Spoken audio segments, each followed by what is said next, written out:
Hello साथियों, आप सभी लोगों को इंजीनियर अड्डा की तरफ से और मेरे तरफ से नए साल की ढेर सारी शुभकामनाएं। ये नया साल आप लोगों के जीवन में खुशियां भर दे, आप और आपका परिवार पूरा बहुत अच्छे तरीके से खुश रहे और आपका जो सपना है ना वो 2025 में ज़रूर पूरा हो। यार ये 2025 नए साल में मैंने सोचा कि एक नई शुरुआत करते हैं सर। और नई शुरुआत मैंने जैसे कि यहाँ से अभी हाल फिलहाल में कुछ क्वेश्चन देखने को मिलते हैं। आपके हर एग्जाम में कम से कम 2 से 3 क्वेश्चन देखने को मिलते हैं आईएएस कोड से। और आईएएस कोड क्या होता है, हम भूल जाते हैं। एक बार पढ़े दोबारा फिर भूल गए, दोबारा पढ़े तिबारा भूल गए। तो अगर यहाँ पर आप देख पा रहे होंगे थंबनेल में 20 मोस्ट इंपॉर्टेंट आईएएस कोड लिखा हुआ है। मैं चाहता तो यहाँ पर 200, मेरे पास 400 आईएएस कोड हैं, यहाँ पर सब एक बार में लिखवा कर 1 घंटे में खत्म कर देता। लेकिन नहीं, मैंने एक चीज ये सोचा कि यार मैं आपको हर 10-10 दिन में 1 तारीख, 10 तारीख, 20 तारीख, 30 तारीख इस तरीके से क्या करूंगा, आपको आईएएस कोड पढ़ाऊंगा 20-25, 20-25 ऐसे ही। और जो अगले वाला सेशन होगा ना वहां पर प्रीवियस कर आपको समराइज करवा दूंगा 2 से 3 मिनट में। तो आ जाओ फटाफट, इस सेशन बहुत इंपॉर्टेंट होने वाला है। शुरुआत से लेकर लास्ट तक इस सेशन को देखिएगा, मजा आ जाएगा। और याद रखिएगा, अगर ये 6-7 सेशन मेरा देख लिए ना, मैं एकदम श्योर हूं कि आपका सिलेक्शन कोई नहीं रोक पाएगा सर।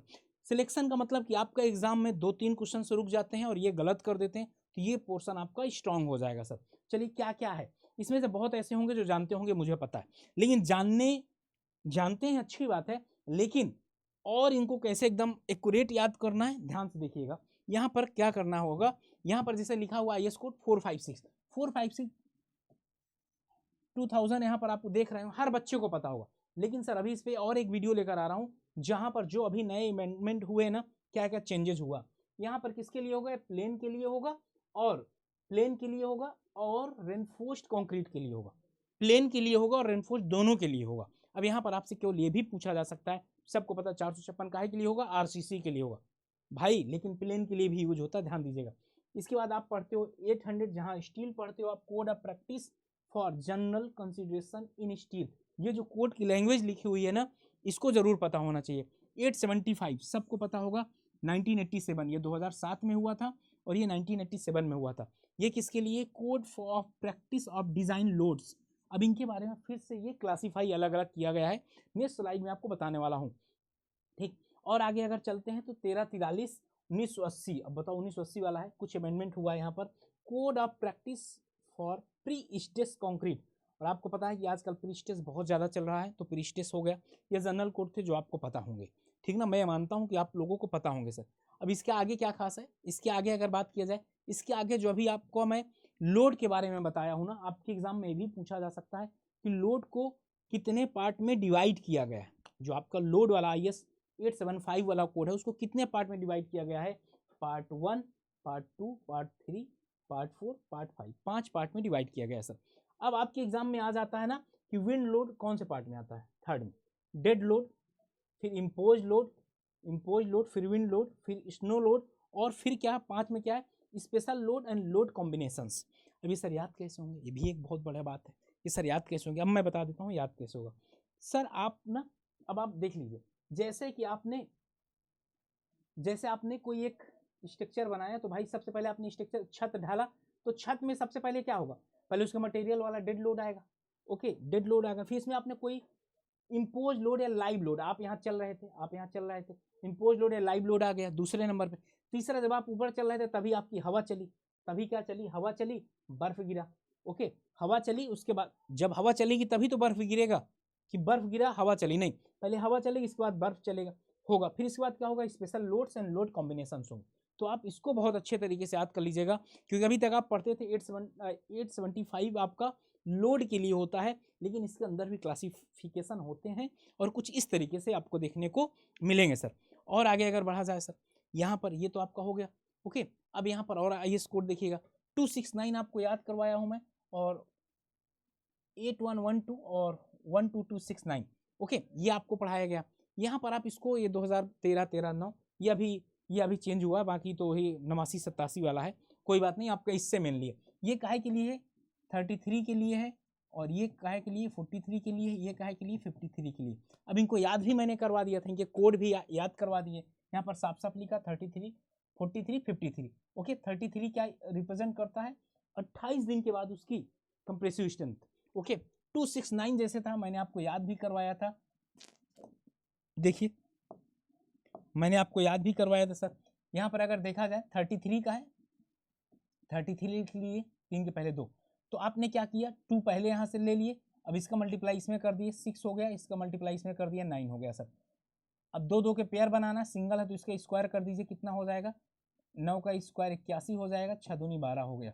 अब ये 12 इधर उठाकर रख दीजिए और 269 जो आप रखे हो ना यहाँ पर रख दीजिए 269। चेक कर लीजिए पूरे तीनों कोड याद हो गए होंगे, तीनों कोड याद हो गए होंगे। और 455 काहे के लिए होता है, 455 ये काहे के लिए होता है, पीएससी के लिए, पोर्टलैंड स्लैग सीमेंट। अब आप कमेंट सेक्शन में बताइएगा स्लैग का परसेंटेज कितना होना चाहिए, स्लैग का परसेंटेज कितना होना चाहिए और स्लैग कहाँ से आता है। ओके, और 12600 ये आपका लो हीट पोर्टलैंड सीमेंट होगा, लो हीट पोर्टलैंड सीमेंट के लिए यूज किया जाता है। 12330 काहे के लिए यूज किया जाता है, specification of SRPC sulphate resistance Portland cement. अब आप मुझे बताइएगा sulphate resistance Portland cement use कहाँ किया जाता है। इस तरीके से पढ़ाई करना सर कि कहीं पर भी पढ़ो, अब अगर ये सेशन आप देख रहे होंगे तो इस सेशन से कम 50 क्वेश्चन निकल कर आएंगे आपके। ठीक, और आगे चलते हैं। 8041 जो है ना, specification of rapid hardening Portland cement. अब आप बताइएगा कि रैपिड हार्डनिंग पोर्टलैंड सीमेंट का इनिशियल और फाइनल सेटिंग टाइम कितना होगा, इसमें कौन से बोग्यू कंपाउंड का परसेंटेज बढ़ाना होगा। आगे बात करते हैं IS 6452। अब यहाँ पर specification of high alumina cement के लिए होगा। हाई एल्यूमिना सीमेंट का यूज कहाँ किया जाएगा, इसमें C3A का परसेंटेज कितना होगा, बॉक्साइड का परसेंटेज कितना होगा, ये सब कुछ आपको कमेंट सेक्शन में बताना सर, सब कुछ आपको, आपसे जितने भी क्वेश्चन पूछे गए ना बताइएगा जरूर। ओके, और आपका ये हो गया, आपका ये हो गया, ये भी आपको बता दिया गया है, ये लोड्स बता दिए गए हैं। अब यहाँ पर देखिए ये कुछ है, 1893 काहे के लिए होगा, 1893 2002 के लिए criteria for earthquake resistance design of structure, criteria for earthquake resistance design of structure के लिए होगा। 3370 काहे के लिए होगा, 3370 ये अब आप लोगों के लिए नए होंगे, code of practice of concrete structure for the storage of liquid. ये भी बात ये क्वेश्चन आया हुआ है गुजरात वाले में कि स्टोरेज ऑफ लिक्विड के लिए कौन सा IS कोड यूज करते हैं, 3370 यूज करते हैं, ठीक ना। 10262 ये बच्चों को पता होगा काहे के लिए होगा, गाइडलाइन है किसके लिए, कंक्रीट मिक्स प्रोपोर्शनिंग के लिए, किसके लिए गाइडलाइन है, कंक्रीट मिक्स प्रोपोर्शनिंग के लिए। और 13920 काहे के लिए sir, 13920 code of practice for ductile detailing of reinforced concrete structure subject to seismic force. और 383 काहे के लिए सर होगा, स्पेसिफिकेशन ऑफ फाइन और कोर्स एग्रीगेट। अब आप from natural source of concrete, यहाँ पर अब अगर मैं आपसे बात करना चाहूँ तो आप बिल्कुल बात कर सकते हैं सर। आप पहला क्वेश्चन बता दीजिए, फाइन और कोर्स एग्रीगेट को किस तरीके से क्लासीफाई किया जाता है, वो सीव नंबर आपको बताना है, पहला क्वेश्चन। दूसरा क्वेश्चन यहाँ पर आपको ये बताना है कि नेचुरल सोर्स फॉर कंक्रीट, जो सैंड आपकी ली जाती है ना, इंडिया में कहाँ से ली जाती है और इसके पहले कहाँ से ली जाती थी, और ये सारे सवालों का आपको जवाब बताना है। और आगे अगर बढ़ते हैं हम सर, और आगे बढ़ते हैं सर, आगे बढ़ते हैं तो ये कुछ स्पेशल कोड्स क्या है, कुछ स्पेशल कोड्स, स्पेशल क्या है, special 6, special 16, special 23, special 24, special 34। Special 34 क्या है सर, ये नया दौर स्टार्ट होगा इस तरीके से। जो स्पेशल 34 है ना, इसमें क्या है, ये हैंडबुक है for concrete reinforced and detailing, concrete reinforced और डिटेलिंग का ये क्या है, हैंडबुक है सर। आगे स्पेशल 24 क्या है, एक्सप्लेनेटरी हैंड ऑन IS 456, ये 456 का हैंडबुक कह सकते हैं। 23 क्या होगा, हैंडबुक होगा ऑन कंक्रीट मिक्स की, जो आप कंक्रीट मिक्स करते हैं ना उसका हैंडबुक है कौन सा, 23। 16 क्या है, design of aid for reinforcement concrete to IS 456। इस तरीके से ये कुछ स्पेशल कोड भी आपके एग्जाम में पूछे जाते हैं।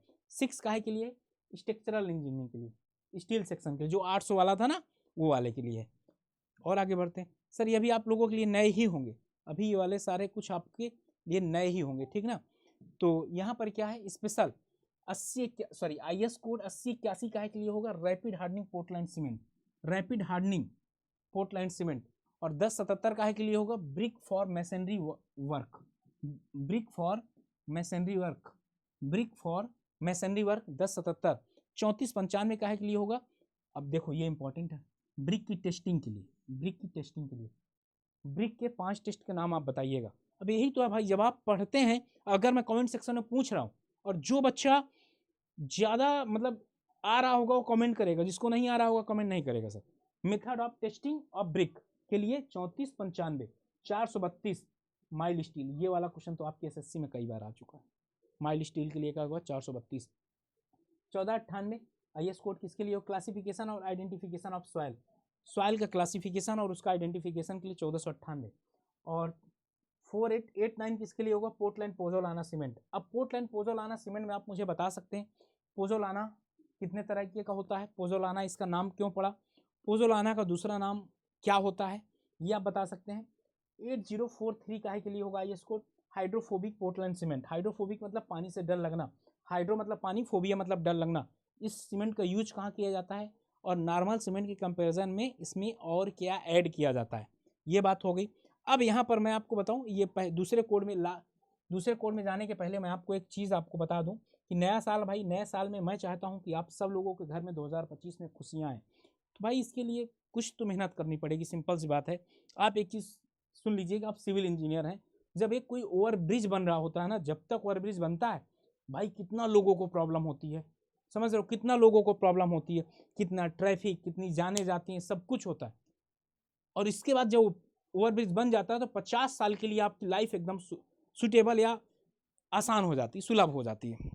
वैसे ही अभी आप लोगों का ब्रिज बन रहा है और इस ब्रिज में काफ़ी दिक्कतें होंगी, बहुत मेहनत करनी पड़ेगी, इसी के बाद तो आपकी 50 साल की लाइफ बहुत अच्छी होगी सर।